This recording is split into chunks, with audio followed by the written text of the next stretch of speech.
EMP Series, Day 162. By daybreak, Hammer and Little Bear were in the woods about 2 miles from the church on the Powerline Trail. They made camp and were getting ready to get a few hours sleep before proceeding to the site. They would each sleep for 2 hours while the others stood watch. Back up on the ridge, just outside of town, across from the trading post, Buddy Tanner was in the woods, cleaning his rifle. His partner, Lee, was lying prone on the ridge watching the outpost and the train platform through the scope of his rifle. They had nothing to do but watch and wait for the recon team to return. Buddy looked at his watch and sighed as he realized Hammer and Little Bear would most likely just be arriving at their destination, and it would be at the very least another full day until they returned.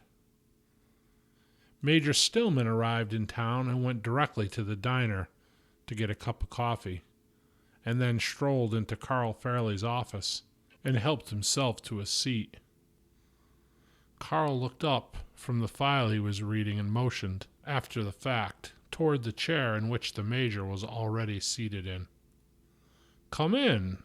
Have a seat," he said sarcastically. "Oh, I'm sorry, Constable. Is this a bad time?" the Major asked. "No, of course not, Major. How can I help you this morning?" Major Stillman told Carl that he understood Zach was raising and selling horses on Carl's homestead. "Yes," Carl responded. "It's been something he's been interested in since he was very young, and with the current state that transportation is in, he convinced me it was time to try our hand at it. Truth be told, he's doing very well with it." "Yes, I can see that," said Stillman. "He's gotten a hold of some good stock, and he seems to know the breeding aspect of the business. I've seen the Henderson's mare that they got from him. Good stock indeed. Let me get straight to the point, Constable. The military high command is encountering problems running these old surplus Jeeps and trucks. They've made some progress in repairing the EMP damage to the newer stuff, but in both cases, they're dealing with diminishing fuel supplies. It will be some time until we can get the refineries and delivery stations back up and running again. We are utilizing old vintage steam trains to move the goods and equipment, and we feel that the horses are our best option for troop transportation. You may have heard that Washington is in the process of forming a new governmental body to oversee the nation's transition." Carl chimed in. "Transition to what? From what?" "What you are saying is that they are in the process of establishing a new world order. Call it for what it is, Major." Yes, well, be that as it may, they've enacted a list of new laws to serve the common good, of course. Under one of these new laws, the government, in this case the military, can commandeer goods and services as needed to serve the common good. We need every available horse that your son can produce for use by our troops now and going forward. Of course, he will be paid a fair value based on the assessment of that stock." "Well, Major, he's just a small operation right now, and he does have a base of loyal local customers that provide us with goods and services. In trade, in most cases. Hardly any money ever really exchanges hands. And to be honest, there's no longer really any need for that money, Major.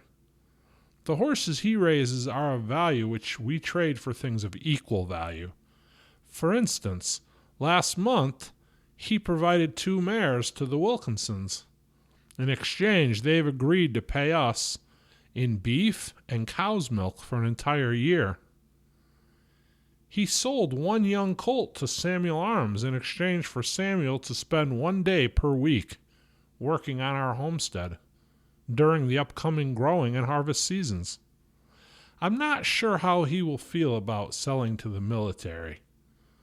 To be quite honest, Major, most of us around here were hoping that, as things started to get up and running again, the military presence would decrease in the region and eventually be deleted altogether. That was our understanding of how it was supposed to be when you all came to the region. Well, Carl, I'll be blunt. We have the new law, which allows us to buy the horses and compels the seller to work with us. We also have the right to take them if necessary, if an agreement cannot be reached. As far as the military involvement in the region, it's far too premature to discuss reduction and deletion of troops. We're currently planning to scale up our operation here. The attacks that destroyed the train service has made it clear that reduction is exactly what the region does not need at this time, Constable. Carl asked the Major what exactly he meant when he told him that the military could compel them to deal them the horses. It simply means, Carl, we can force your son to sell us the horses we need, just as we can with any other merchant or vendor. Of course, we would rather reach an agreement that suits both parties. But in either case, these new laws give us the authority to move the building of this region forward in any way we need to. We will have those horses. It really is in everyone's best interest. It serves the common good. Carl asserted that this was still the same nation that it was prior to the EMP attack. We still have a legislature to enact new laws. The only thing the EMP did was take away our ability to travel and communicate freely for the time being. It did not fundamentally change the structure of the government itself. It did not abolish or negate the Constitution. This self-proclaimed new government does not have the right or authority to arbitrarily enact new laws. Major Stillman stopped Carl. He chuckled and said, "Oh, whoa there, Norma Ray. Slow this train down, son. You're preaching to the choir here. I'm not in command. I'm not engineering or designing this system. I'm just a soldier following orders. You need to think about your role here. Think about your place in this organization. Think about your family." Carl abruptly stood up and walked toward the Major. He bent down and got within inches of his face. "First of all, Stillman, I'm not your son. You will address me as Constable or Mr. Fairley. And if you ever threaten to bring up my family again, you and I are going to have a huge problem. A problem that I promise will not end well for you. Secondly, my son and I will sell our horses to whomever we wish to sell them to. We reserve the right to refuse our goods and services to anybody that we want, just as it was intended to be in the capitalistic free market republic that we have had since the inception of this nation. In my office and in my home and in my town, Major, we still live in that free America. Nothing will change that for me. You can hide behind the leadership of command, but if you've come to do the bidding of an illegally installed government, then you, Major, are part of the corruption that makes up that illegal government. There can only be two sides of this issue, Major. I know which side I'm on. Hopefully I have made that crystal clear to you here today.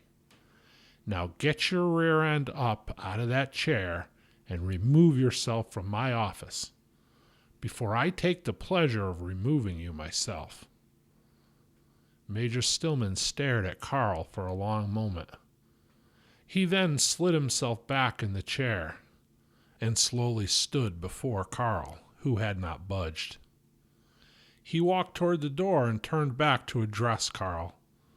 "I do not wish to make an enemy of you, Constable, but we will have those horses. And for the record, I never threatened your family. I merely wanted you to think about everything you have here. You represent the law, and you enjoy certain privileges that come with that position. If you refuse to deal with us on the horses, then you will become an outlaw, whether you recognize the new laws in government or not. Your future could be promising here, Carl, Mr. Fairley," he said with an indignation in his voice. Carl advanced again toward the Major and said, "Major, make no mistake about one simple fact. I will gladly die on my feet before I will serve comfortably on my knees." Major Stillman began to speak again, and Carl said, "Good day, Major," as he slammed the door in his face. Hammer and Little Bear broke camp and walked along the power line trail till they reached a spot where they could see the church grounds. It didn't take Hammer long to spot his old friend and MC brother, Roger. The two had been close for many years, and they served together as club members. Hammer had compassion for Roger, but at the same time, he knew that his betrayal could not or would not be overlooked. At the other end of the property, Steve sat in the bell tower. He scanned the woods for intruders, paying particular attention to the power line trail. It was the most likely point of infiltration. Ever since the attack that claimed the lives of Aaron and Frank, he was not about to let his guard down for a moment. He spotted movement and focused in on the spot where the two club members lay prone in the grass. He raised his rifle to his eye and crouched down behind the windbreak that serves as concealment on the tower platform. He picked up his radio and called for Greg, who was up on the side of the pavilion with Josh, pruning fruit trees at the time, and informed him what he saw. Greg ordered Josh to go get Richie, who was sleeping after having pulled tower security duty overnight. He instructed Josh to tell Richie to flank around to the left where the intruders were and to hold until he saw Greg. Greg would flank right and do the same. "Hurry, but don't let them see you rushing. Make it look as though everything's business as usual. Go." When Josh woke Richie, he was up and dressed in seconds. He exited out the side door out of sight of the intruders. He flanked left up into the woods, as Greg had ordered. Greg was already behind Hammer and Little Bear, crouched and concealed in the bushes, waiting for Richie to arrive. When Richie did arrive, he made eye contact with Greg, who was about 50 yards away behind the intruders. Greg gave the signal to approach, and both men crept slowly toward the intruders. Steve was crouched in the tower with his rifle fixed on them from a slot in the windbreak. When Richie and Greg were just a few yards behind the intruders, Richie stepped on a stick, causing it to snap under his foot. Little Bear spun around, raising his rifle toward Richie. A shot rang out from the tower, and Little Bear fell forward. The .223 round had entered the back of his head, just above the neck. There was no doubt he was dead. In the same moment, Hammer began to turn around as well, and Greg placed his boot firmly upon his neck. He pushed the cold steel of his rifle's flash suppressor against Hammer's head and said, "Lie still. Place your hands out in front of you where I can see them." Hammer, of course, had no choice but to comply. Richie pulled the homemade zip-tie hand restraints from his belt, bound Hammer's hands with them. Only then did the two reach down and pull Hammer to his feet. He let out a painful groan as they pulled his arms back to lift him up. They walked him down to the pavilion basement and sat him in a chair. Greg began to question him. The usual stuff. How long have you been here? Are there any more of you out there? If so, how many? Hammer said nothing. Just sitting there, staring forward. Richie started questioning him as well. What is your purpose for being here? He asked. Hammer said, just do what you're going to do. I'm not going to tell you anything. Greg, agitated, smashed the butt of his rifle against Hammer's face, knocking him down, along with the chair that he was sitting in. He advanced toward him to deliver another blow when Richie stopped him. Greg, enraged now, looked at Richie and said, I will get answers.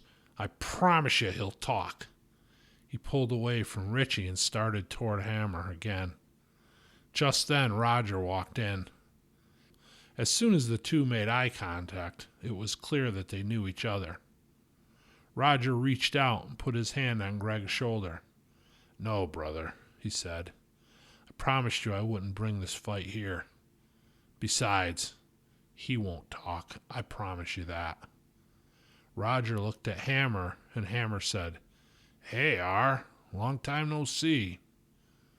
Roger walked over and picked Hammer up from the floor, along with the chair to which he was bound. Hey, Hammer, Buddy send you? He asked, not expecting an answer. How many? Let's see. 4, I'm guessing. Little Bear, deceased. You in custody. That would leave 2. Am I right?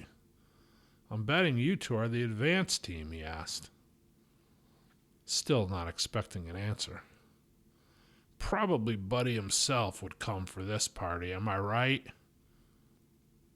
Hammer said. You know I can't say anything. Do what you gotta do. Just remember, we were brothers. Make it quick and painless, please. Roger looked at his old friend sitting in the chair before him. Many thoughts and emotions flooded over him. He knew that just a short time ago he would have killed Hammer easily. He knew that, even now, if he did not kill him, Hammer would never stop coming for him. He would never give up on his mission to kill him.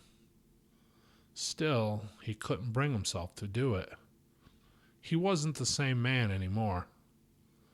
This fact made him feel good, but at the same time, it made him feel weak and vulnerable. Roger looked at Greg and said, Most likely, there's 2 more somewhere. Turn this one over to the constable. Let him deal with them. It's time for me to go. I promise you, there'll be more coming. And I'm not going to bring that here. I told you that before, Greg. Greg just looked at Roger. He knew he was right. In town, Major Stillman was in the diner eating lunch. He enjoyed free meals at the diner. He made it clear to the diner owner early on that if they took care of him, he would make sure that they were looked after and protected. Of course, it was more subtle than that. One day he stated to the diner owner that he didn't have any silver on him, that he had inadvertently left his money pouch in his desk drawer. The diner owner just waved it off, saying, No problem, Major. Lunch is on me. It's the least we can do to show our appreciation for your service. Major Stillman just smiled wryly and said, Well, thank you very much. One hand does wash the other, eh? True symbiosis. That was it. He never offered to pay for anything ever again. The diner owner never asked him to. Just like that, Major Stillman, the barnacle, started to weld himself to the hull of the ship, which was this little town. As he sat enjoying his free lunch, he saw Tyler Hobbs walk by the window out on the platform. Tyler made sure the Major saw him, and when they made eye contact, he looked away. That was the signal that tomorrow the meetings at the dam would resume. Major Stillman smiled as he thought about the empire he was building for himself here. He was establishing control. That was phase 1. The possibilities for the future, he thought, would be endless.